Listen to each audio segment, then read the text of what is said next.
petit déjeuner de l'intelligence artificielle organisé par Syntec Numérique. Merci donc de vous connecter à cette heure un petit peu matinale, mais c'est le principe du petit déjeuner. Donc, je me présente rapidement, je suis Valentin Hubert, délégué à l'innovation et aux technologies de Syntec Numérique. Donc Syntec Numérique, pour ceux qui ne connaissent pas, hein, le syndicat professionnel des entreprises du numérique, que ce soit ESN, éditeur de logiciels, ou entreprise d'ingénierie et conseil en technologie. Petit propos liminaire, puisque donc nous sommes sur Teams, on a choisi cet outil puisque contrairement à d'autres, on n'est pas uniquement en descendant, on est en interactif, c'est-à-dire que chaque participant connecté pourra prendre la parole pour poser ses questions.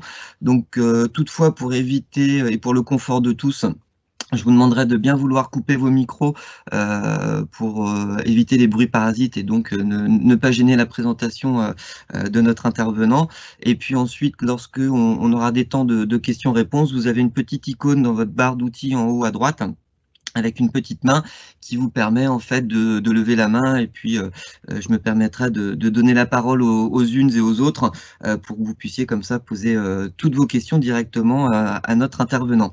Note importante, je viens de lancer l'enregistrement de cette visioconférence, ce qui permettra en fait à chacune et à chacun de pouvoir disposer du replay sur notre chaîne YouTube. Comme ça, si des choses vous ont échappé ou si vous voulez réécouter certains passages, vous en aurez tout le loisir. Voilà, donc nous allons tout de suite donner la parole à Nicolas Amar, que nous sommes ravis d'accueillir ce matin. Donc Nicolas Amar travaille très étroitement avec Renaud Vedel, le coordinateur de la stratégie nationale pour l'intelligence artificielle. Donc Nicolas Amar, son adjoint, nous fait l'honneur et le plaisir de nous présenter ce matin en fait un point d'étape, donc l'actualité de la stratégie nationale pour l'IA qui a été déployée depuis quelques mois, voire années maintenant. Mais voilà, je vais lui laisser la parole puisque c'est lui qui pourra nous en dire plus sur ce sujet. Je ne sais pas, Nicolas, si c'est bon pour vous. Vous avez pu transférer votre présentation. J'ai ma présentation là à l'écran, donc si je peux faire un partage d'écran, je la projette moi-même. Sinon... J'ai arrêté le mien et puis je vous laisse faire. Alors par contre, je vois seuls les organisateurs et les présentateurs d'une réunion peuvent partager du contenu. Et visiblement, la fonctionnalité n'est pas... Alors, désigné comme présentateur. Hop. Normalement, c'est bon. Alors, normalement, hop. Est-ce que vous voyez ou pas? Non. Attendez. Tac.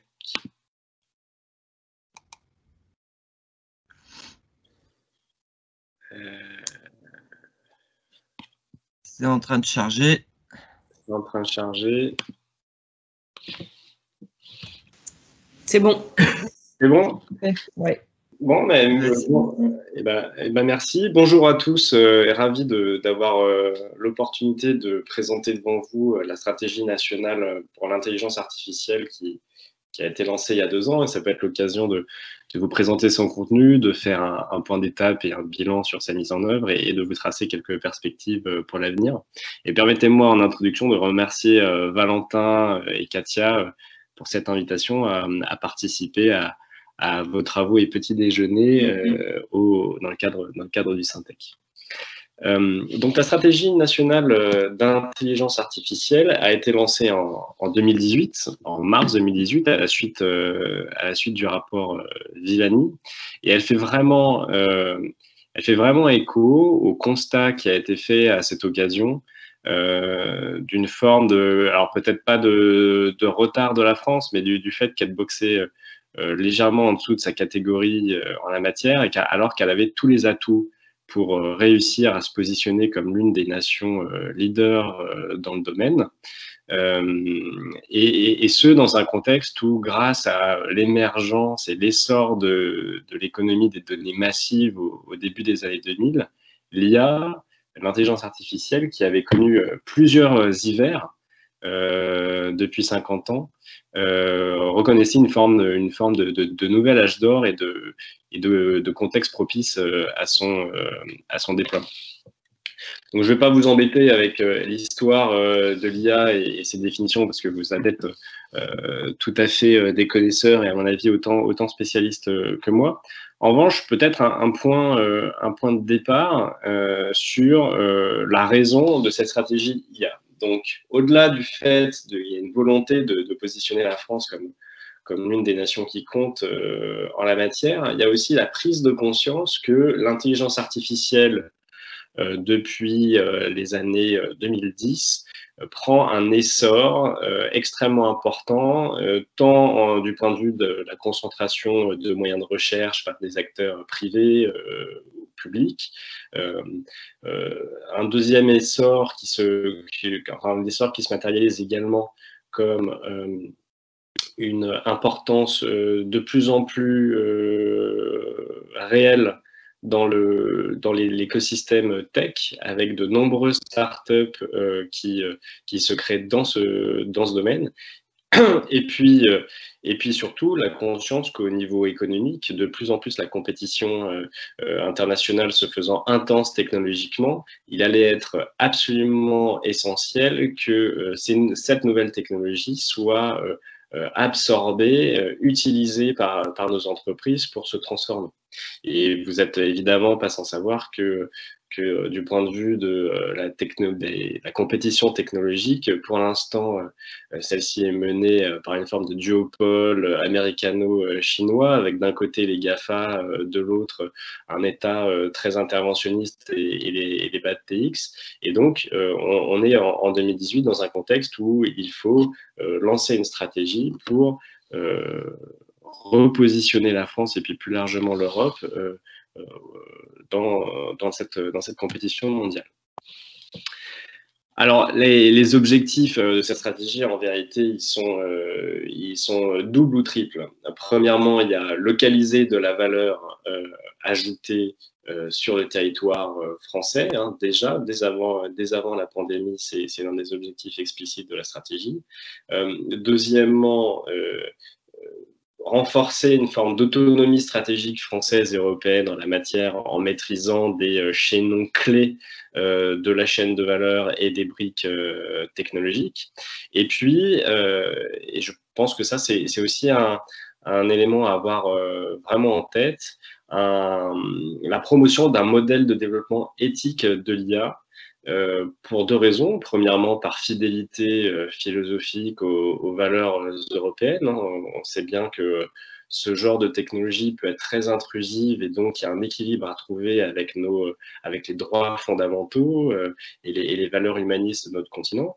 Et puis par ailleurs, il y a aussi la conviction assez profonde et assez juste, je pense, et je serais intéressé d'avoir votre avis à ce sujet, que en fait, le caractère éthique du développement de l'IA est en fait une condition sine qua non pour son développement soutenable à long terme. En effet, si les citoyens, on voit jour après jour dans le débat public la peur que peut susciter cette technologie, et je pense qu'il y a le sentiment du gouvernement qu'il faut à tout prix arriver à trouver un modèle équilibré pour passer cette crise de défiance, ou en tout cas éviter le backlash des citoyens contre les technologies IA en général et l'innovation également. Et donc, il y a l'idée qu'une forme de troisième modèle entre le modèle américain et le modèle chinois, une forme de modèle européen d'IA de confiance, permettrait in fine, à la fois de garantir les droits fondamentaux et de poser un cadre propice au développement économique de la technologie dans notre pays, sur notre continent. Alors, quels sont les atouts français pour déployer une stratégie d'intelligence artificielle ? On en voit plusieurs qui sont malgré tout assez classiques, mais néanmoins réels. Premièrement, une excellence des laboratoires de recherche français. Il y a une concentration quand même de la force de frappe en termes de recherche dans le domaine de l'IA dans notre pays, avec 21% des labos européens, ce qui est un record. Vous savez aussi qu'il y a l'école mathématique française et très très réputé internationalement. Hein. C'est pas un hasard si on avait confié à Cédric Villani le soin de porter cette mission d'évaluation en 2018. Et puis récemment, on a l'université Paris-Saclay qui a arrivé à se hisser à la 14e place des classements internationaux. Il y a aussi le constat d'atouts français en matière économique pour justement bâtir ces solutions d'IA. C'est tout d'abord des grands groupes leaders dans toute une variété de secteurs que l'on ne présente plus, hein, la distribution, l'énergie, la banque, l'assurance, la santé également, et donc des secteurs où l'IA est appelée à jouer un rôle prédominant dans les années futures. Deuxième atout, un écosystème de start-up extrêmement dynamique en la matière.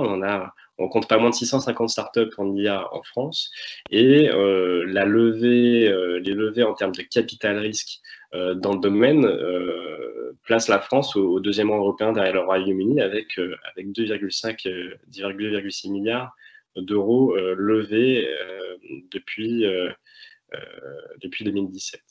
Et enfin, un atout en fait qui est assez lié à l'histoire de notre pays et à notre histoire administrative, c'est l'existence de bases de données de grande qualité, notamment dans le domaine de la santé, où finalement la centralisation historique de notre organisation administrative a permis de constituer depuis des décennies maintenant des bases de données très utiles, notamment celle du SNIRAM sur les remboursements des dépenses de soins. Mais on pourrait multiplier ces exemples dans d'autres domaines, l'énergie, les transports par exemple. Donc lancement de cette stratégie en mars 2018 avec une mise en œuvre assez soutenue, hein, comme vous pouvez le voir. Moins d'un an plus tard, en juillet, on lance 2 grands défis d'intelligence artificielle. Je reviendrai par la suite sur leur signification. On lance également un S-Data Hub en octobre 2018. Et puis ensuite, ça s'accélère. Ce sont des feuilles de route ministérielles qui sont mises en œuvre avec un plan national de recherche en IA, une feuille de route pour les armées, un volet économique pour la DGE, et on espère l'année prochaine 3 nouvelles feuilles de route dont je vous dirai un mot tout à l'heure. En termes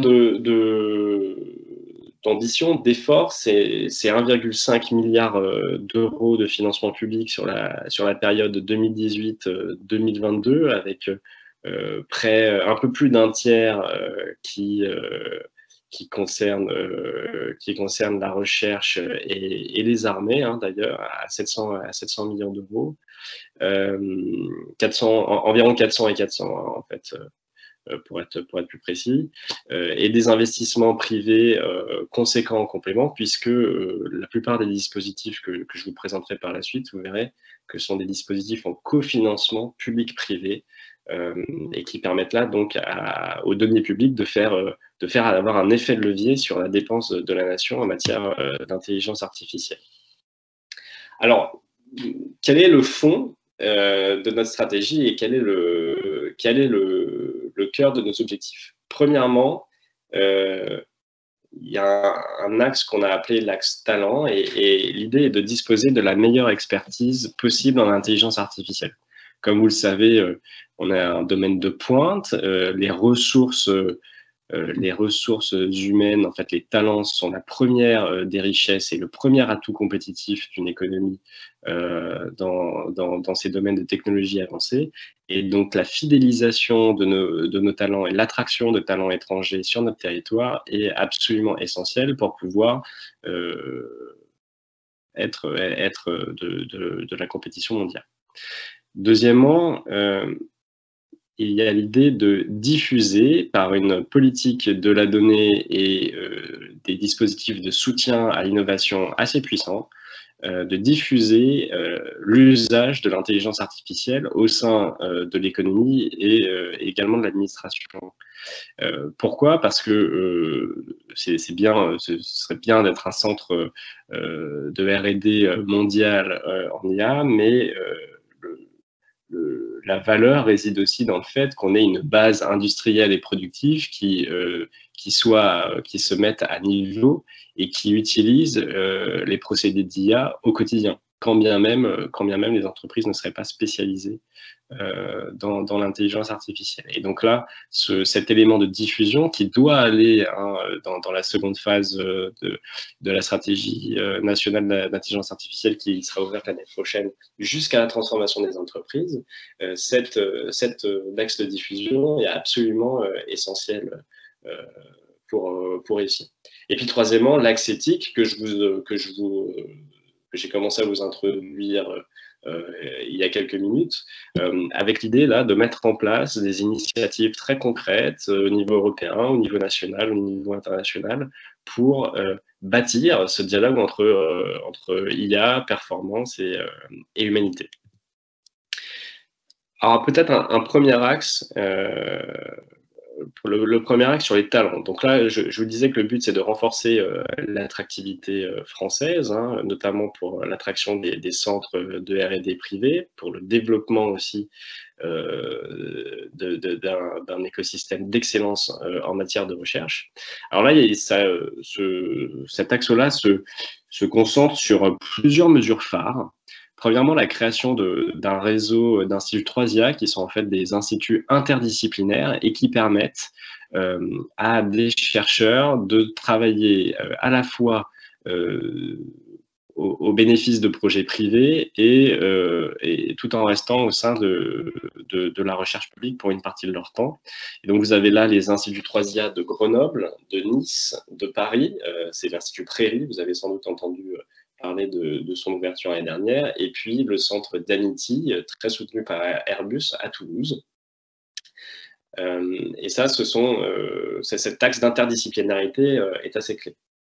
La deuxième chose, c'est que pour attirer et conserver des chercheurs sur notre territoire, et surtout dans un contexte où il est difficile de se battre avec les rémunérations offertes par les GAFA, dans ce contexte-là, il est absolument indispensable d'investir dans les moyens de travail des chercheurs.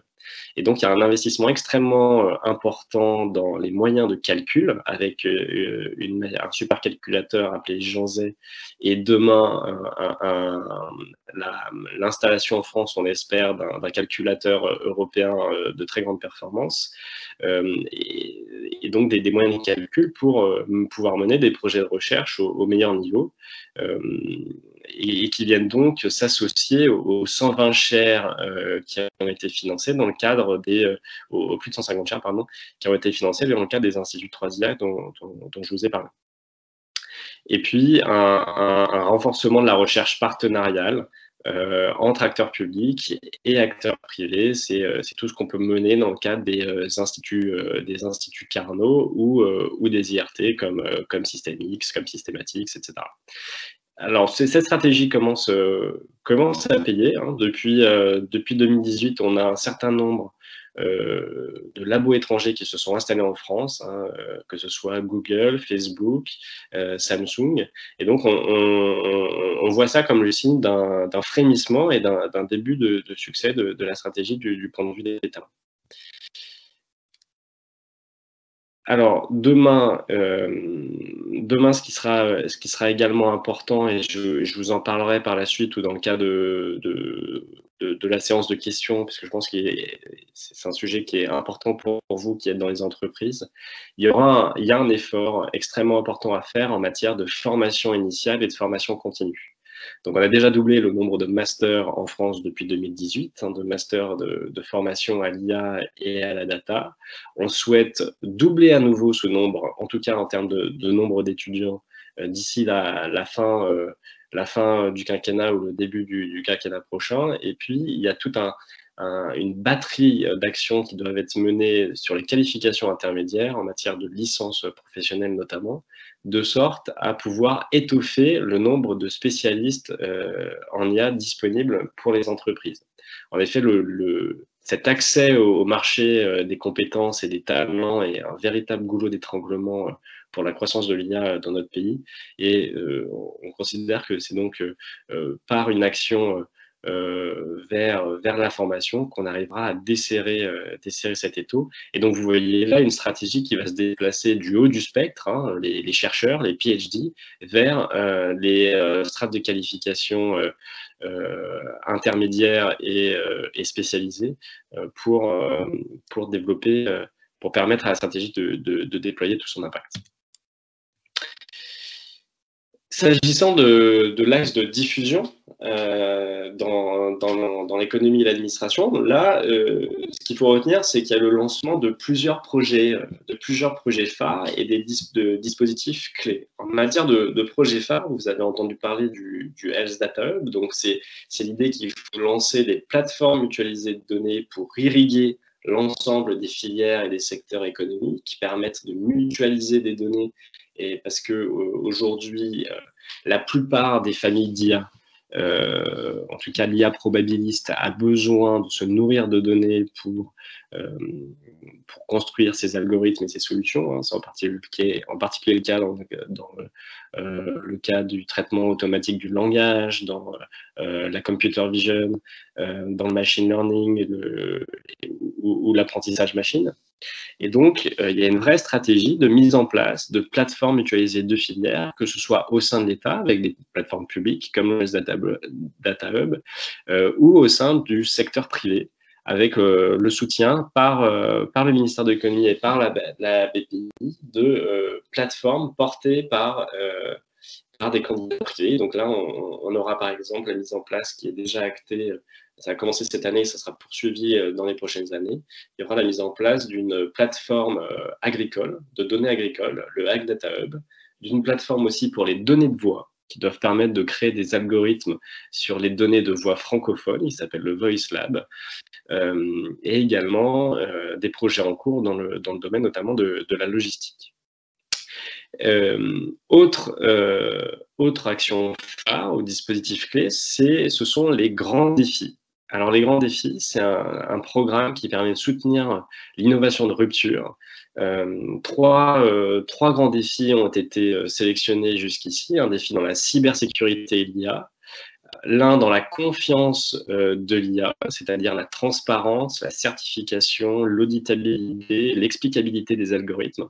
Là, c'est une réponse très technologique et économique concrète à l'axe éthique que je vous mentionnais tout à l'heure. En effet, on a beau jeu de vouloir créer un modèle éthique, si on n'a pas les technologies qui permettent à l'IA de susciter la confiance et de répondre de ses résultats, ces principes seront vains. Et donc là, il y a à la fois un défi technologique extrêmement important pour notre continent, pour notre pays, et puis aussi potentiellement des marchés extrêmement importants qui pourraient s'ouvrir en cas de succès. Et le troisième défi concerne les diagnostics médicaux et leur facilitation à travers l'intelligence artificielle. Alors, ces grands défis sont structurés de la manière suivante. Hein, ce sont des enveloppes de 30 millions d'euros confiées à un directeur de programme sur 3 ans, avec pour but de passer de niveaux de TRL très bas à des niveaux de TRL très très hauts précédant la mise la mise sur le marché et ayant vocation à devenir à terme des entreprises ou en tout cas à fournir des solutions au marché. Un autre élément assez important dans le cadre de cet axe économique, ce sont tous les dispositifs d'aide à l'innovation, donc peut-être pour lesquels certains vous avez peut-être déjà eu recours. C'est notamment JA et les PSPC. Donc là, l'idée est la suivante, hein, c'est de faire travailler en partenariat des startups, des grands groupes et des labos de recherche.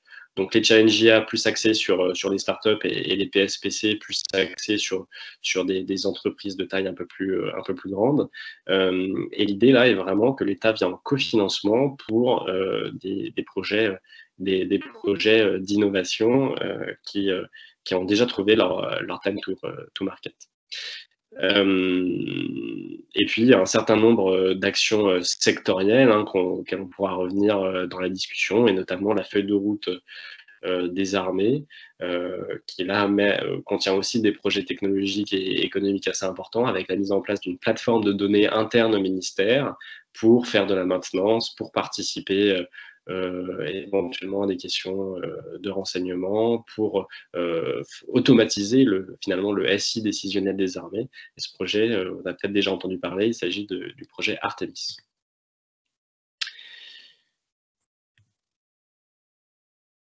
Alors, pourquoi l'IA est importante pour les entreprises? Je pense que ce n'est pas besoin de vous en convaincre, mais sachez que dans le cadre de la prochaine phase de la stratégie d'intelligence artificielle, nous allons lancer, alors ça commence à la fin de l'année sur une expérimentation, mais surtout l'année prochaine, nous allons lancer un dispositif qui s'appelle IA Booster, hein, et qui consistera à aider des entreprises qui souhaitent accomplir la transformation digitale en cofinançant une prestation de diagnostic, diagnostic stratégique ou diagnostic métier, et qui leur permettra de déterminer un chemin critique de transformation avec un plan d'action et l'identification aussi du plan de formation nécessaire pour accompagner ces employés vers leur repositionnement.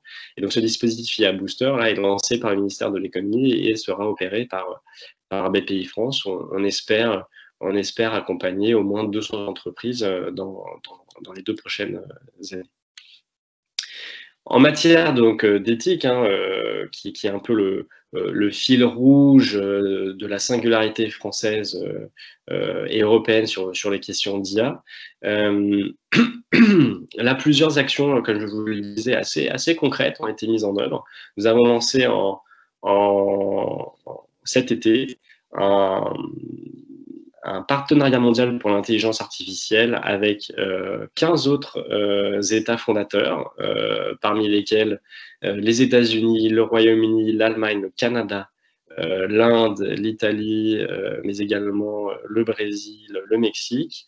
Et l'objectif là est vraiment de réunir une communauté d'États démocratiques pour que ceux-ci partagent la recherche la plus à l'état de l'art possible, bâtissent un consensus sur les valeurs de l'IA, ses modes de régulation, les solutions concrètes pour construire une IA responsable, et puis fassent le pont entre la recherche théorique et les applications très concrètes et pratiques dans le domaine de l'éthique de l'IA. Donc là, c'est vraiment, je pense, une initiative à suivre. Hein. Son premier sommet a eu lieu il y a à la la semaine dernière, plus exactement, à Montréal.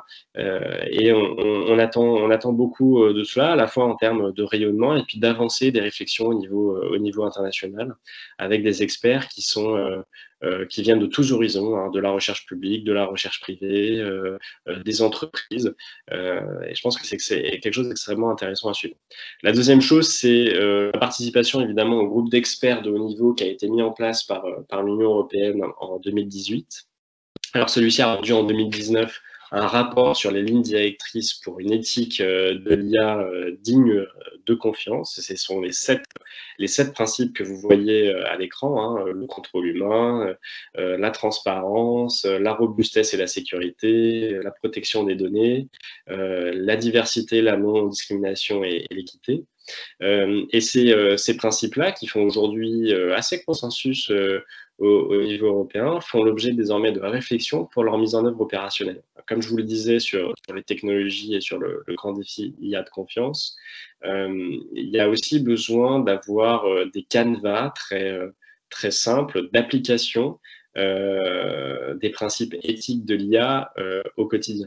Et donc, ce sont des réflexions sur la manière dont vos équipes de développeurs peuvent se saisir de ces principes et peuvent vérifier dans leurs activités quotidiennes qu'ils sont conformes ou en tout cas qu'ils essayent de d'être compatible avec ceci.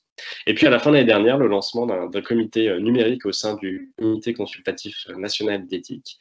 Et ce comité numérique se saisit régulièrement de questions liées à l'éthique de l'intelligence artificielle. Il y a eu un avis sur les véhicules autonomes, il y en a également un sur les diagnostics médicaux, et donc cette institution est appelée à prendre de l'importance. Alors quel est le bilan pour faire très très court, hein, et puis je vous propose ensuite de faire une pause et de prendre de premières questions avant de vous dresser les perspectives pour la suite. Donc en matière de localisation de valeur et d'emploi, on a comme mesure phare la création des instituts 3IA dont je vous parlais, hein, ce qui correspond à 167 chaires lorsqu'on somme également les autres chaires de recherche portées par l'ANR. Dans la verticale d'accélération de la transformation, c'est évidemment les plateformes de données qui sont les mesures les plus impactantes à ce jour et dont on attend énormément.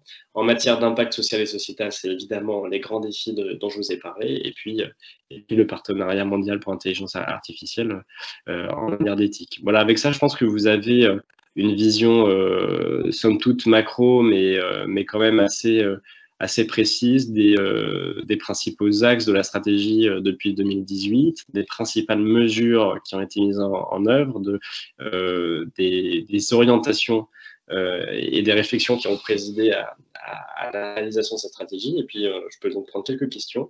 Et ensuite, je pourrais vous présenter nos premières réflexions sur la deuxième phase de la stratégie d'intelligence artificielle qui sera vraisemblablement annoncée au premier semestre de l'année prochaine, et commencer à vous dresser quelques axes de réflexion à ce sujet.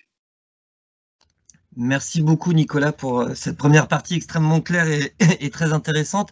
En attendant que les mains se lèvent pour poser quelques questions, moi je suis ravi de voir en fait qu'un certain nombre de nos travaux s'inscrivent parfaitement dans cette stratégie. On y reviendra peut-être en fin de présentation, mais notamment sur l'éthique. On est en train de faire tout un cycle de séances d'intelligence collective pour déterminer ces bonnes pratiques d'opérationnalisation principe éthique auprès des équipes en charge de développement de solutions d'IA. Donc, ça fait du bien de voir qu'on est bien dans les clous. Je me permettrai simplement, avant que les participants posent leurs questions, vous avez fait un gros focus sur la formation qui est évidemment clé, de rappeler que l'Observatoire de la branche Syntec avait sorti l'année dernière une étude justement sur les métiers et les compétences en IA.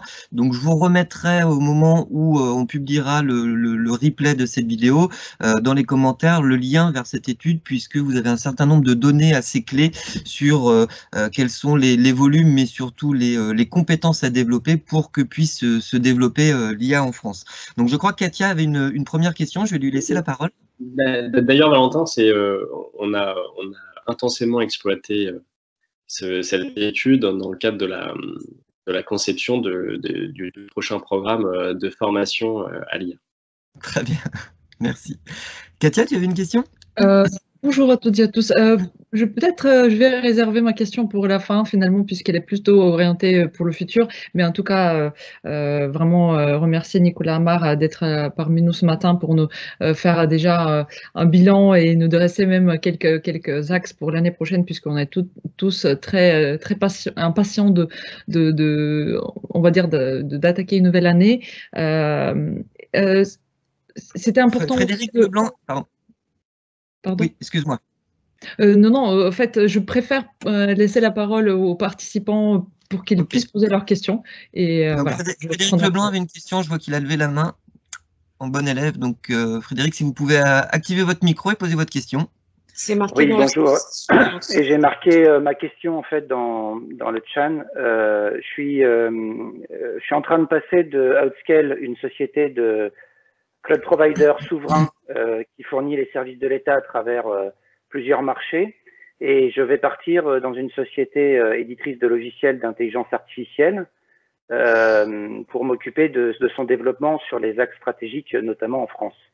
Y a-t-il un véhicule de marché global d'achat un catalogue de services de fournisseurs d'intelligence artificielle pour les bénéficiaires de l'État, pour qu'ils puissent accéder aux offres de services d'IA en France, sans nécessairement passer par des appels d'offres. Est-ce que c'est prévu? Est-ce que c'est déjà en place? Ou est-ce que c'est en train d'être réfléchi?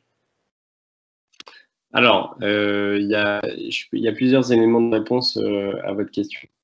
Des catalogues d'achat, oui, j'imagine, il y a un référencement qui est fait notamment à travers la régie UGAP pour les achats publics, et cette régie est accessible par toutes les administrations et l'ensemble des ministères. Donc, du point de vue du référencement, il y a au moins celui-là, et j'imagine qu'il y en a d'autres.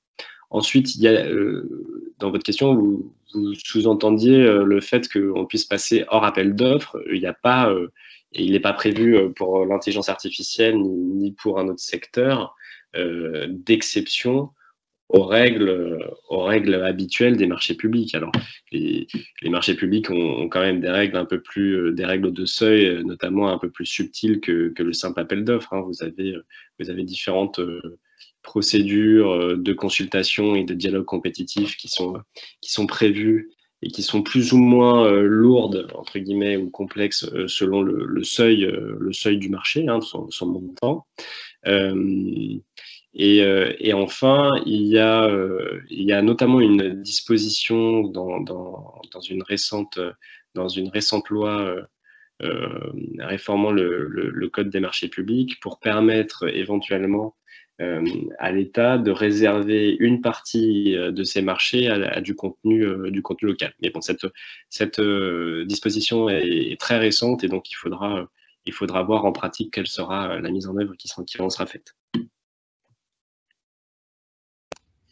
Merci pour cette question et pour cette réponse, surtout Nicolas. J'avais vu hein, la question dans le chat, mais c'est toujours plus sympa d'avoir son auteur qui s'exprime. Ça permet d'avoir une question bien circonstanciée. Si d'autres intervenants n'ont pas de questions, je vous propose de reprendre. Enfin, moi, je vois pas de main levée, donc si je la vois pas, n'hésitez pas dans ce cas-là à ouvrir votre micro. Et puis Jacques-Henri Brousse. Ouais, moi, je le vois pas, donc effectivement, Jacques-Henri, si vous voulez poser. Et Frédéric Lebon a à nouveau sa main. Ah non, alors peut-être que Jacques a dû baisser la sienne. Non, mais ça a répondu en fait. Voilà, la question était relativement similaire. Si j'en ai d'autres, je reviendrai. Très bien. Suis-je toujours en partage d'écran? Oui, toujours. Alors par contre, je vois que Laura Marty a une question. Laura, je vous laisse activer votre micro et poser votre question.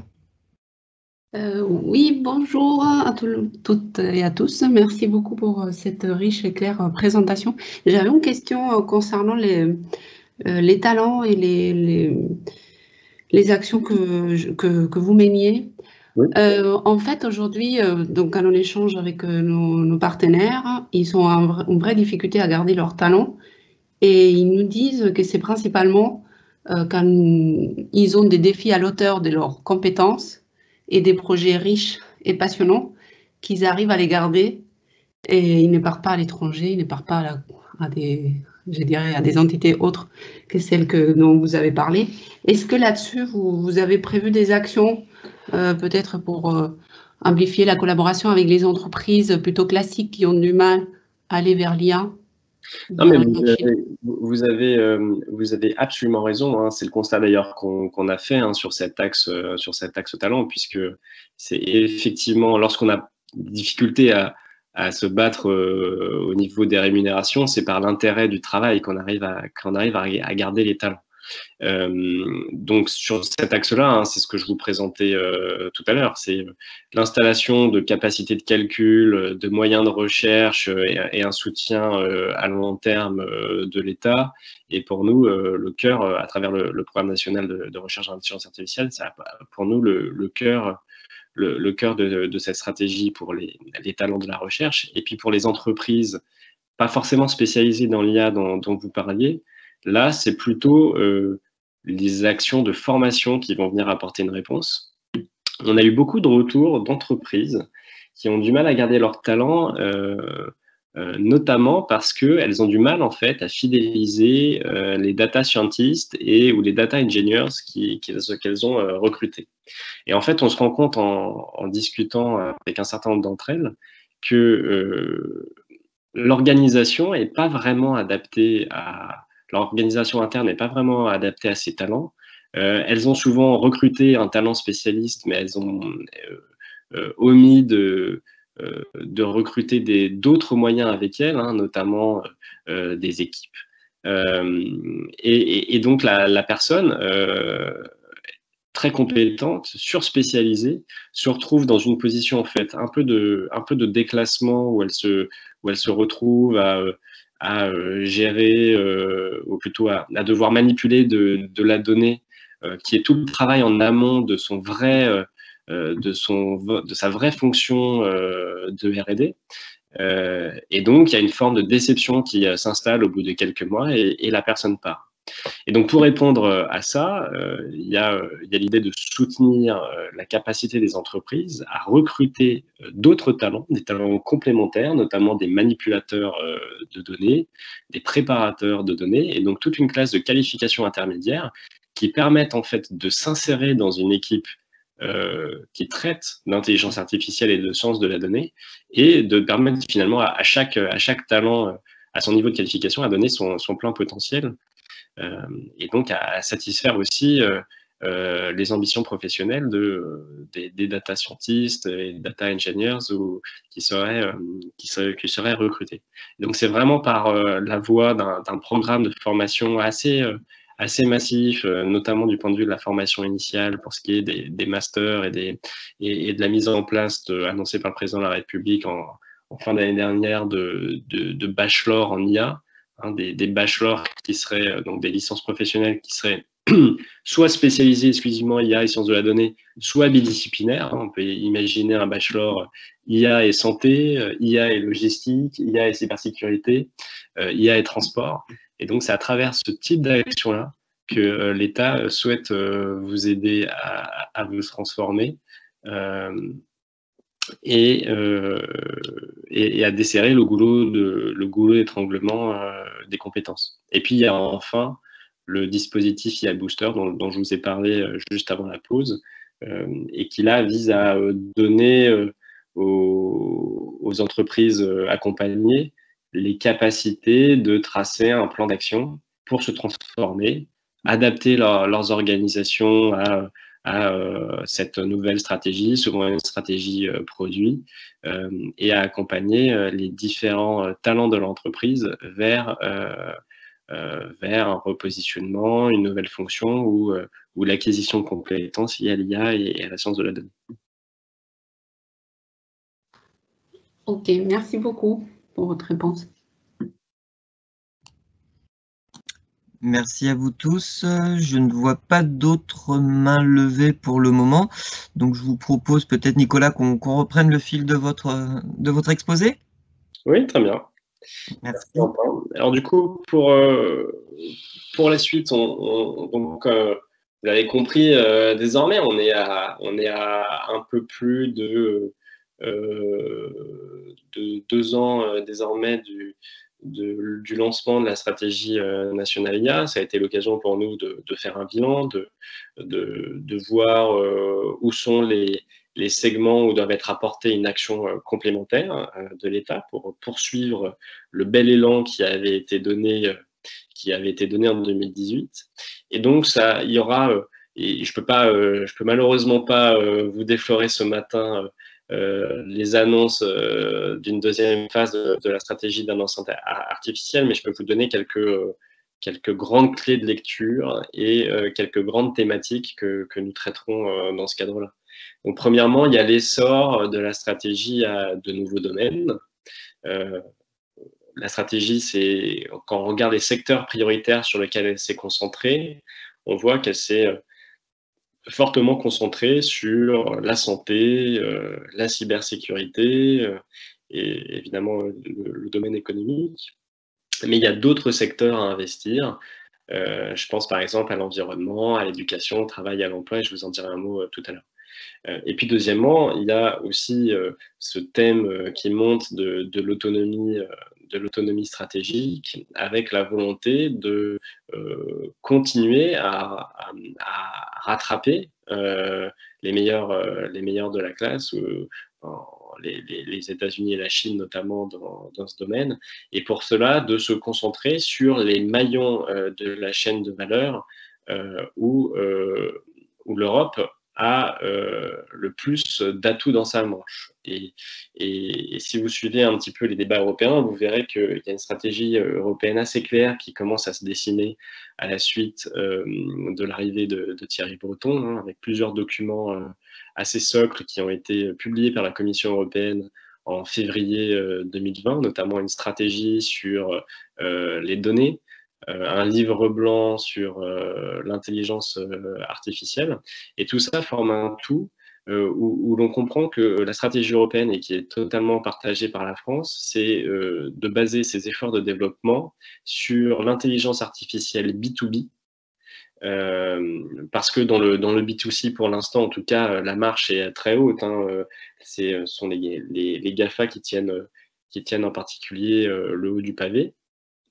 Et que par ailleurs, l'Union européenne a quand même un patrimoine en termes de données industrielles assez inégalé dans le monde. Et donc là, on possède vraiment et on concentre l'atout décisif du développement de l'IA, à savoir la présence de données massives à exploiter. Donc lorsqu'on analyse la structuration de la stratégie nationale pour l'IA aujourd'hui, hein, on voit que on a des secteurs clés qui ont été adressés notamment dans le rapport d'Ilani, je vous le disais. Et puis il y a d'autres secteurs qui sont à développer, notamment pourquoi pas une feuille de route en matière d'environnement. Hein. On sait que les questions de transition numérique et de transition écologique sont extrêmement liées, ne serait-ce que parce que la consommation d'énergie et d'électricité explose avec les nouveaux usages liés au numérique, hein, que ce soit votre smartphone, votre PC, mais également la navigation sur Internet, et puis aujourd'hui de plus en plus le développement de l'intelligence artificielle qui nécessite des entraînements algorithmiques extrêmement consommateurs en énergie. On voit bien qu'il y a un lien très profond entre le numérique et la transition écologique. Et puis par ailleurs, toujours en matière de transition environnementale, évidemment, les technologies numériques, et l'IA en particulier, ont d'énormément de potentialités pour nous aider à lutter contre le changement climatique, à protéger la biodiversité et à inscrire l'économie vraiment dans un processus de décarbonation. Le deuxième secteur qui nous semble absolument important à investir, c'est celui des EdTech. Hein, les technologies d'intelligence artificielle peuvent être source d'innovation pédagogique extrêmement importante, et donc on en attend beaucoup à la fois pour la qualité des enseignements, des formations, la capacité d'apprentissage des élèves, et puis aussi c'est un marché extrêmement important, très très dynamique dans le monde anglo-saxon. Et donc là, il y a tout intérêt à ce que des champions français puissent se structurer, innover et offrir des solutions au monde francophone. Et puis, alors, on pourrait également réfléchir à la culture, mais il y a un autre angle qui me semble absolument essentiel dans les prochaines années, et on a commencé à en parler, et je vous remercie pour vos questions, c'est l'angle de la transformation des entreprises, et à travers cela du travail et de l'emploi, puisqu'on a beaucoup parlé de formation initiale pour desserrer le goulot d'étranglement sur le recrutement de compétences, mais il y a aussi tout un pan à ne pas oublier, qui est celui de l'emploi, et on pourrait voir un avantage. Alors c'est aussi votre rôle, à vous, branche, hein, en particulier, c'est aussi le rôle des OPCO, des régions, mais il y aurait tout intérêt à ce qu'il y ait des stratégies pour aller cibler des talents aujourd'hui employés dans des entreprises, leur proposer une formation vers l'intelligence artificielle et un parcours professionnel, soit un parcours de carrière, soit une reconversion. Et notamment, ça peut être le cas avec des compétences très très qualifiées. On peut imaginer qu'un ingénieur dans tel ou tel secteur ait un bagage mathématique suffisant pour pouvoir faire de l'intelligence artificielle et ait juste besoin d'une petite formation pour se mettre à niveau. Et donc là, on aura quand même un vivier extrêmement important à exploiter.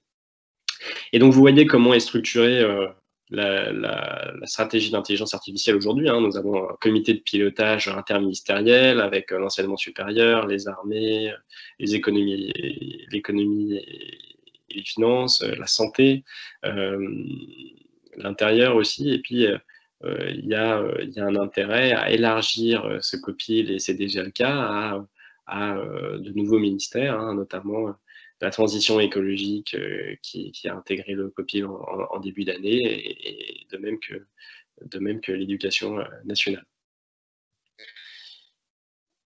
Un autre champ de réflexion qui ne serait pas exclusivement la sectorielle, mais plus en termes de famille de technologies, serait de vouloir couvrir la plupart ou la totalité des familles technologiques de l'IA.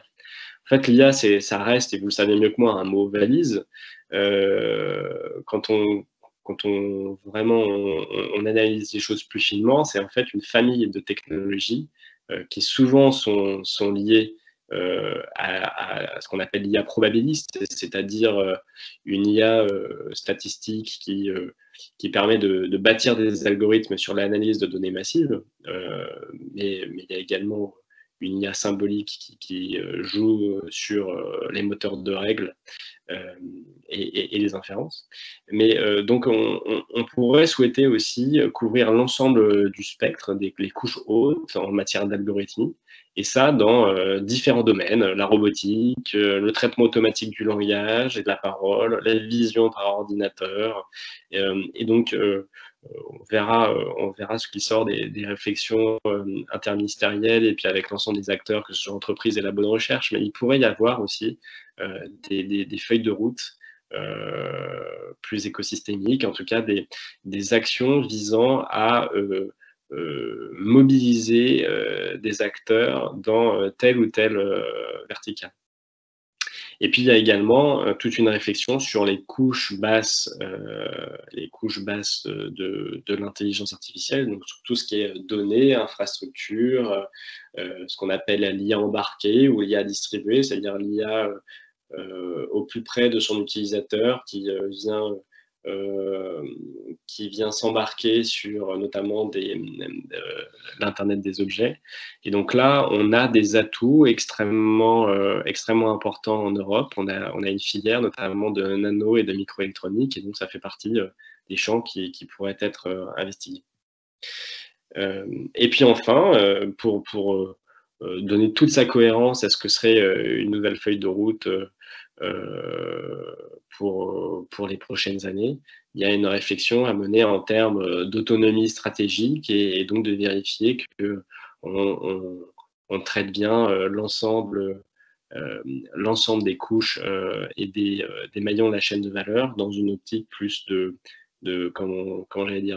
plateformisation, puisque vous savez qu'aujourd'hui, le mot la plateformisation est vraiment le nec plus ultra des stratégies de développement dans le numérique. On part d'un produit ou d'une série de produits et de services, et puis petit à petit, on bâtit autour un ensemble d'écosystèmes, de solutions pour arriver à capter une position, alors pas toujours dominante, mais en tout cas extrêmement importante sur un marché.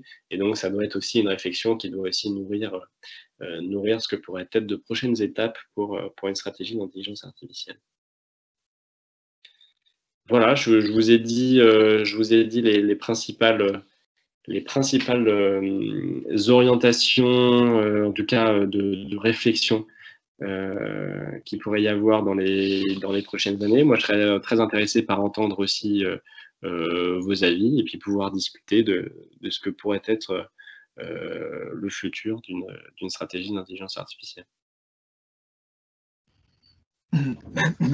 Pardon, merci beaucoup Nicolas, encore une fois, pour la clarté de votre présentation. Je vois que Bertrand Lejeune a une question, donc Bertrand, si vous voulez ouvrir votre micro pour poser votre question. Oui, bonjour à toutes et à tous, et merci beaucoup pour l'orientation de la feuille de route, sur la feuille de route à venir.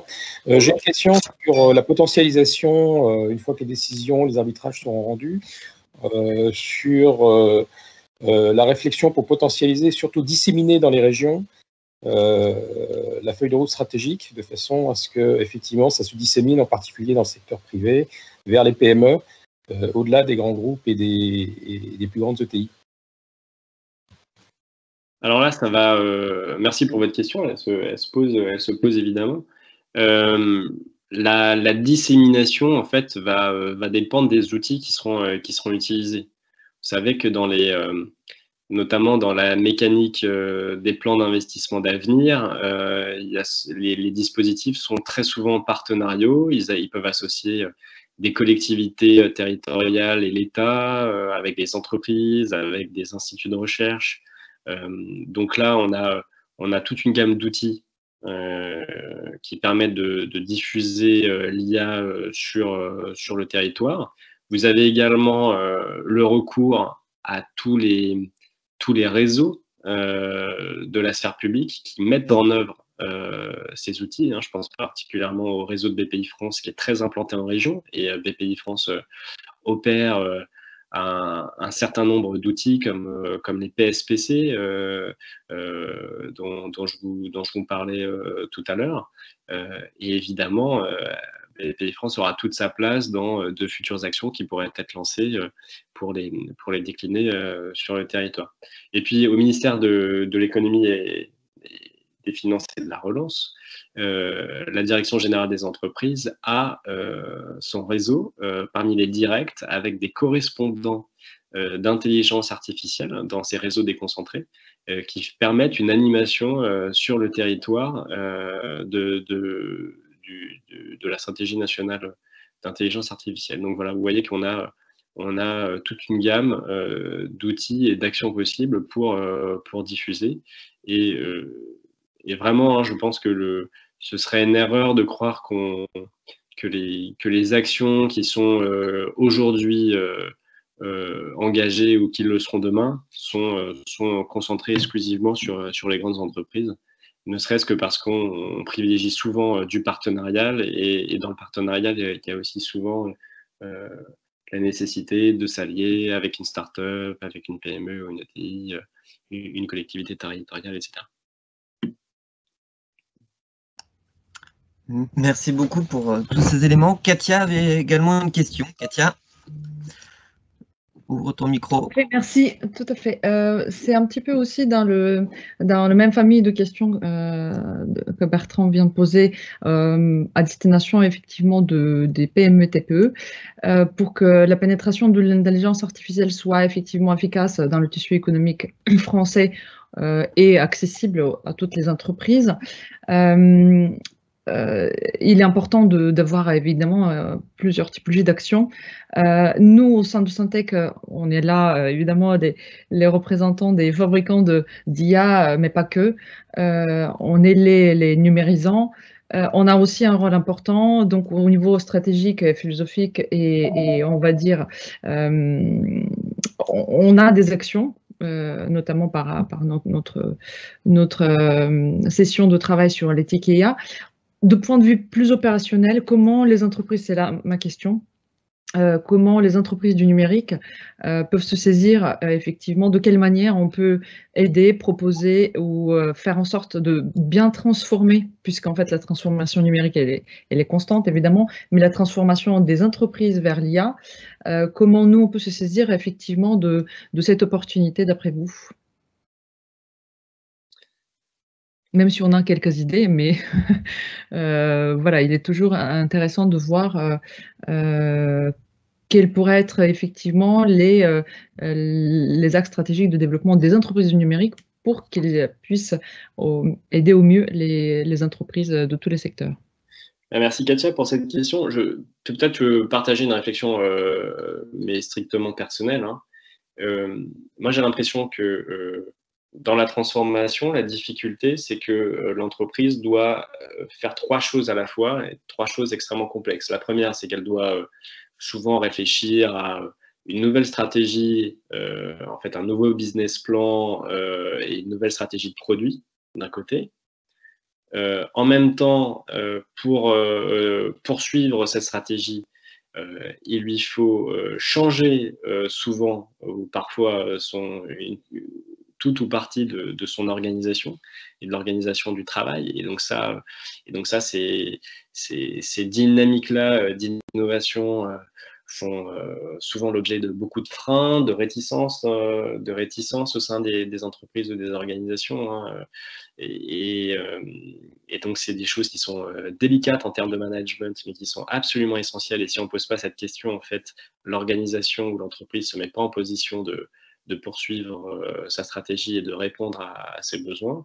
Et puis, la troisième, qui est très corrélée aux deux premières, c'est il n'y a pas vraiment de transformation digitale profonde ou de transformation vers l'intelligence artificielle qui puisse vraiment s'opérer sans formation des salariés et des employés. Alors, en formation, tout le monde ne doit pas devenir des spécialistes de l'IA. Il y a soit la formation à l'IA, selon des strates de qualification plus ou moins intermédiaires ou plus ou moins élevées. On en parlait juste avant sur les data scientists, les data analysts ou les préparateurs de données, par exemple. Mais il y a aussi deux autres éléments clés à ne pas oublier. C'est tout ce qui sont des compétences générales en matière d'intégration. Par exemple, il faut que la direction stratégique d'une boîte se soit acculturée à l'IA, ait compris les enjeux, propose peut-être assez systématiquement des solutions de transformation digitale aux enjeux des métiers. Et puis, au sein des métiers, il y a la nécessité d'avoir un bagage numérique minimal, de pouvoir aussi repositionner les collaborateurs soit sur leur cœur de métier, soit sur de nouvelles tâches. Et souvent d'ailleurs, plus souvent qu'on le pense, c'est le cœur de métier, avec l'acquisition aussi de soft skills. Il n'y a pas que les compétences spécialisées, il y a aussi les compétences dites soft, donc d'intelligence émotionnelle, de relation aux clients, de créativité. Et parce qu'en fait, on se rend compte souvent que l'automatisation, en fait, amène les gens à se repositionner sur le cœur de leur métier, sur la valeur apportée par leur métier et bien souvent quand même une machine aussi intelligente fût-elle ou surtout aussi automatisée est-elle, n'est pas capable de produire ces soft skills. Et donc, ce qui est très compliqué en matière de transformation, c'est d'arriver à chaîner l'ensemble de ces dimensions et à avoir un plan cohérent et mis en œuvre de manière très, très coordonnée et synchronisée. Et donc, vous, du point de vue du Syntec, je pense que, en tout cas, si j'étais vous, je pense qu'il faut aider vos clients à adopter cet état d'esprit et à intégrer ces différentes dimensions, même si elles sont peut-être parfois un peu éloignées des fonctions d'éditeur de logiciels que vous menez au quotidien. Merci, Nicolas. Merci beaucoup Nicolas, sachant qu'effectivement il y a des éditeurs, mais il y a aussi toutes les sociétés de services, les ESN qui constituent le gros de notre bataillon, qui sont positionnés là-dessus. Et je me permets juste de faire un petit aparté, mais comme l'exprimait notamment l'étude à laquelle on faisait référence tout à l'heure, c'est vrai que dans l'IA, au-delà des compétences dures et techniques liées strictement à l'algorithmie et à l'analyse des données, il y a aussi toute cette partie de mise en contexte et de cas d'usage, de compréhension du du métier pour faire en sorte qu'on puisse identifier quels sont les cas d'usage de l'IA à son métier et à sa réalité. Et ça, c'est quelque chose sur lequel on essaye de travailler, mais c'est aussi avec nos adhérents, par exemple, qu'on va pouvoir le faire, c'est expliquer aux entreprises que si l'IA, c'est aussi pour elles, c'est pas uniquement réservé aux grandes entreprises, mais qu'en fait, on peut la retrouver un petit peu partout. Oui. Ouais, je peux me permettre une question parce que du coup, justement, j'allais donner la parole. Dans le continu de votre discussion, on parle de formation, d'acculturation, d'évangélisation. Et moi, j'ai 2 enfants à l'école et je suis un peu effarée parce que l'avenir de l'IA, c'est nos enfants. Nous, on essaie de se former dans les entreprises et je pense qu'on y arrive avec nos moyens, même s'il y a un grand pas. Mais là où ça commence, c'est à l'école. Et je ne comprends pas pourquoi les programmes d'éducation nationale n'intègrent pas beaucoup plus tôt l'acculturation par rapport à l'usage de la donnée, à l'informatique qui est finalement dans tous les secteurs. Donc on ne fera pas des informaticiens de tous, bien sûr. Néanmoins, il y a une évangélisation autour de l'informatique qui est totalement absente. On doit donner des cours aux enfants via des associations extérieures à l'école. Et je trouve que ça doit commencer là parce qu'après, il sera bien trop tard dans 20 ans de se dire les gens n'ont pas été acculturés, les gens ne comprennent pas l'usage de la data pour leur propre personnelle activité et pour leur utilité professionnelle. Et ça commence là, c'est-à-dire que les formations professionnelles, c'est bien, mais le pan là, on devrait déjà travailler avec le corps professoral. Et je ne sais pas ce qu'on fait aujourd'hui, en tout cas. À ce stade, je vois que dans l'école de mes enfants, il n'y a rien. Alors, merci pour cette question. Non, mais vous posez une vraie question. Alors, il n'y a pas, je ne suis pas sûr qu'il n'y a rien qui soit fait. Hein. Notamment, il y a un programme qui s'appelle Chiche de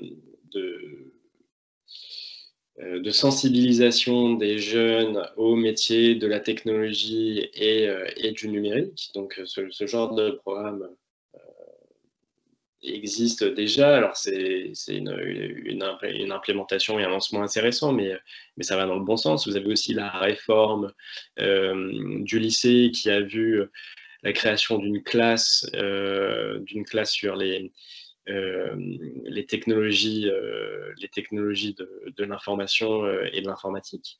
Donc, tout ça va dans le bon sens et c'est sûr que c'est notamment au plus jeune âge qu'on peut créer des vocations et qu'il y a la possibilité de donner toutes les clés de compréhension pour le monde qui vient. Après, voilà, je pense que les programmes évoluent, ça va dans le bon sens. Il y a sans doute d'autres choses qui seront faites dans les années à venir, mais je prends votre remarque et votre sentiment. Je pense que on est très nombreux au sein du Syntec, on est très nombreux dans les entreprises ESN, etc. On pourrait, nous, bénévolement, faire le tour des écoles pour acculturer. On pourrait faire des choses comme ça qui ne nécessiteraient pas d'investissement supplémentaire par l'école, parce qu'évidemment, le budget, il est incompressible. Enfin, je comprends les problématiques de coûts, etc. Mais je pense que nous, qui sommes bénévoles au sein du Syntec, on serait aussi intéressés pour aller porter la bonne parole, donner envie. On parlait dans le dernier workshop d'intelligence collective là, sur l'IA Ethic by Design, on parlait mais comment on assure la diversité au sein de l'IA. Mais ça commence par avoir plus de filles qui font partie des projets d'IA et qui codent et qui modélisent, etc. Mais pour leur donner envie, c'est pas que les filles n'ont pas envie, c'est qu'elles savent pas. Enfin, il n'y a pas assez de compréhension de qu'est-ce que c'est l'informatique. C'est pas un truc de mec. Et c'est vrai que ça commence tellement jeune. Et moi, je pense que l'État devrait nous donner la possibilité. Alors, chacun peut le faire avec l'école de ses enfants, hein, j'entends bien, mais je pense que ça dépasse. Ça serait une initiative nationale d'encourager les gens comme nous qui bossons dans des boîtes du numérique à aller porter la bonne parole et donner envie à plus de jeunes et plus de femmes notamment de faire partie de ce projet. Sur les jeunes femmes, je vous rejoins totalement, hein, on en est totalement conscient et on réfléchit à adresser cette question avec des actions. merci pour votre proposition. Hein. Je pense que si le Syntec voulait monter un programme de volontaires pour aller sensibiliser les jeunes enfants le plus tôt possible à l'école, je suis sûr que vous auriez du répondant en face. Et en tout cas, si vous venez avec un projet, je m'engage à vous trouver les bons interlocuteurs pour poursuivre dans cette voie. Je peux peut-être aussi suggérer, mais Céline lève vraiment une très bonne question qui est vraiment fondamentale à résoudre très rapidement, hein, même. Et je sais que ça va être fait dans les prochaines années, mais on a des actions à mener aujourd'hui et maintenant. Et c'est vrai que Syntec mène quelques actions auprès des jeunes des deux sexes, évidemment, mais aussi des femmes. Donc, pourquoi pas, Céline, on a notre programme Femmes du numérique, pourquoi pas essayer de trouver aussi et monter un autre projet qui est lié à ta question. Donc, pourquoi pas, c'est peut-être aussi, je sais qu'on doit être proactif et force de proposition. Donc, on peut aussi réfléchir là-dessus et voir joindre effectivement les actions de l'État dans ce sens-là. Peut-être soulager, comme tu dis, on a beaucoup d'idées. Beaucoup d'idées, on a parfois des moyens qui sont les nôtres, mais qui peuvent apporter quand même sa pierre à l'édifice. Sachant qu'il existe aussi des initiatives, alors parfois locales, mais celles qui avaient fait un peu cas d'école, c'était chez nos voisins des pays nordiques, avec des MOOC de vulgarisation d'IA qui étaient relativement bien faits. Je sais que la région Grand Est travaille sur ce sujet-là pour encore une fois acculturer et vulgariser l'IA. C'est d'ailleurs l'un des objectifs fondamentaux de ces petits déjeuners, c'est de faire en sorte que on puisse démystifier l'IA. Là, je reviens sur des propos peut-être un peu introductifs de Nicolas, mais on est vraiment au cœur du sujet. Déjà, démystifier, expliquer ce qu'on peut faire et surtout ce qu'on peut pas faire avec l'IA pour pouvoir mieux expliquer et accompagner cette technologie et faire en sorte que chacun s'en saisisse. Donc, ça peut aussi passer par des dispositifs plus grand public. On va s'y atteler et je vois qu'Alexis Steiner, qui est justement de la région Grand Est, lève la main, donc je lui donne la parole peut-être pour qu'il nous en parle. Exactement, merci. Oui, donc vous avez évoqué l'initiative du Grand Est, donc Alexis Steiner de l'agence d'innovation Grand Est, Grand Innov. Et donc cette initiative s'appelle le kaléidoscope de l'IA. Et donc l'objectif, c'est de sensibiliser, d'acculturer vraiment le grand public à l'intelligence artificielle au travers d'exemples du quotidien dans lequel il peut retrouver des briques d'intelligence artificielle. Et donc il y a un site internet qui a été mis en ligne et qui va évoluer dans ces prochains mois, qui s'appelle, qui s'écrit m-ia.net. Et donc effectivement c'est un succès parce qu'on a pas mal de connexions et puis on a vraiment de bons retours des personnes qui l'utilisent. Voilà. Et je propose d'ailleurs à tous les participants, Alexis nous redonnera le code et je le mettrai pareil en commentaire du post qui sera créé avec ce replay et puis peut-être avec vos slides également, Nicolas, si vous nous autorisez à la diffuser. Il vaut mieux non, je préfère. Enfin, il vaut mieux que garder la présentation par devers nous. Si D'accord. Non, mais pas de souci. Je comprends tout à fait. C'est pour ça que je pose la question. Ok. Est-ce que, puisqu'il est déjà 10h moins le quart, si on veut tenir le délai, je ne sais pas si certains d'entre vous ont encore une ou deux questions, peut-être? Ou sinon, a priori, non. Alors, moi, du coup, je vais me... Alors, je vois des commentaires. Levez la main plutôt, parce qu'en fait, on a du mal sinon à dérouler tous les commentaires. Je vois qu'on nous parle d'une initiative lancée avec Epitech à destination des étudiants et des lycéens. Je vais prendre la parole du coup pour vous en parler. Donc, Gaëlle Picard d'Ocapost, en fait, en effet, pour acculturer et pour rebondir sur tout ce qui a été dit précédemment, moi-même, j'ai un fils qui est en seconde, donc je vois très bien de ce dont on parle, en fait, on a lancé une initiative avec Epitech à destination de l'ensemble des étudiants, bien sûr, de leur campus, mais ouvert sur l'extérieur, au lycée et autres étudiants, de démystifier les sujets de la tech. Donc, on commence la première la semaine prochaine, mercredi prochain. Ça va s'appeler Ouvre ta tech. Et la première est justement sur l'IA. Avec la thématique, c'est des éthiques ou comment la data convoque la responsabilité de tous et toutes, avec à la fois des intervenants start-up, des avocats, des chercheurs, des entreprises, pour à la fois donner envie, parce qu'il faut savoir que dans ces écoles d'ingénieurs, il y a entre 6 et 20% de filles, alors qu'elles sont très bonnes au collège et au lycée, mais c'est un sujet sociétal, on le sait tous, et on ne va pas le résoudre comme ça d'un claquement de doigts. Donc, il faut que toutes les initiatives soient là. Et je rebondis par rapport à ce qu'a dit Katia précédemment. Oui, il faut qu'on s'implique tous dans nos sociétés avec le Syntec pour que toutes ces initiatives, tous ces petits pas fassent des grands ruisseaux et aboutissent à une grande mer. Voilà, j'ai fini. Merci beaucoup, Gaëlle.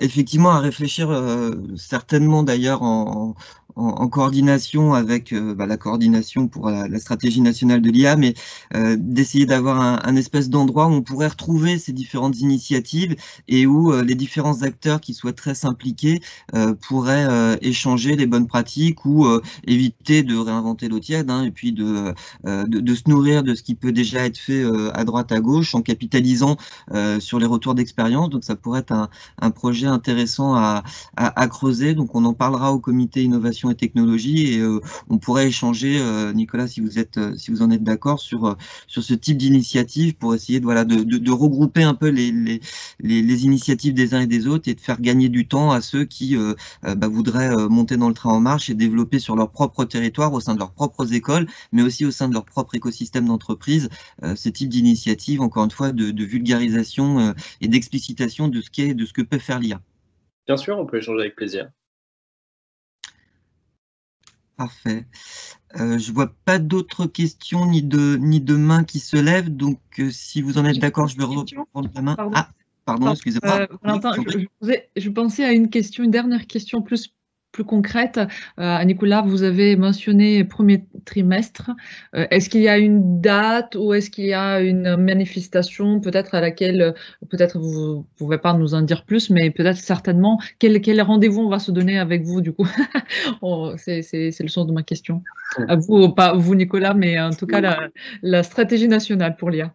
Vous voulez me forcer à dévoiler des secrets? Non, pas du tout. Ah non, c'est pas. On a envie de dire... Ok. Peut-être qu'on va surveiller les... je pense qu'il y aura des rendez-vous au cours de l'année prochaine et du premier semestre. Voilà. Très bien, on sera attentif alors. On va attendre 2021 avec impatience à plusieurs titres. Mais en tout cas, merci beaucoup pour votre invitation et puis ravi d'échanger avec vous par la suite sur telle ou telle action. Un grand merci à vous, Nicolas, d'avoir consacré quasiment 1h30 à ces échanges. Je voulais simplement en profiter pour faire un peu d'autopromo, mais on a beaucoup parlé d'éthique et de cet aspect particulier de l'IA permettant de différencier l'offre française, puisque c'est une force. Donc, rappelez qu'on travaille jusqu'à la fin de l'année sur ce sujet-là, sujet d'ailleurs dont est bien au courant la coordination nationale pour la stratégie d'intelligence artificielle, puisque Renaud Vedel nous avait fait l'honneur d'introduire et de lancer ses travaux le 10 novembre. Donc, rappel à toutes et à tous qui nous écoutez aujourd'hui, vous pouvez toujours rejoindre tous les mardis de 9h à 11h ces séances d'intelligence collective qui réunissent à chaque fois une petite cinquantaine de participants, donc toujours des échanges très riches et qui devraient donner lieu à la publication au cours du premier trimestre 2021 d'un guide méthodologique justement à destination de ceux qui font l'IA pour les aider au quotidien dans leurs tâches et afin de s'assurer que ces principes éthiques sont bien mis en application aux différentes étapes d'un projet et en fonction des différents profils qu'on peut occuper dans le cadre d'un projet d'IA. Également, petite parenthèse, mais dès la fin janvier, on vous invitera à participer au rendez-vous des ESN et des ICT. Les éditeurs ont fait leur grand événement annuel au mois d'octobre. Les ESN et le Conseil en technologie, c'est le 26 janvier, donc notez la date puisque vous allez être invités dans pas longtemps. Et pour vous faire patienter, vous avez déjà le rapport préliminaire de l'étude complète qui sera présenté fin janvier, mais le rapport préliminaire qui est déjà disponible sur notre site internet, ainsi que le classement 2020 des entreprises. Tous ces événements, bien sûr, sont à retrouver sur notre site internet syntec-numérique.fr dans la rubrique événements. Et puis, surveillez également cette rubrique puisque nous allons relancer un cycle des petits déjeuners IA 2021. Donc, au cours du premier semestre 2021, peut-être aurons-nous la chance de nouveau d'avoir la coordination pour la stratégie nationale de l'IA pour nous présenter ces nouveautés dès qu'elles seront connues et publiées. Voilà, encore un grand merci à toutes et à tous. Merci beaucoup à Nicolas, encore une fois, d'avoir pris le temps de venir nous faire un point qui était à la fois clair, intéressant et instructif, et ça nous aide aussi à nous à orienter nos travaux. Comme je vous le disais tout à l'heure, ce replay sera disponible sur notre plateforme, donc je vous enverrai également le lien à vous tous et toutes qui êtes connectés. Un grand merci, et puis je vous donne rendez-vous en 2021 en vous souhaitant une bonne fin de journée. Merci à toutes et à tous.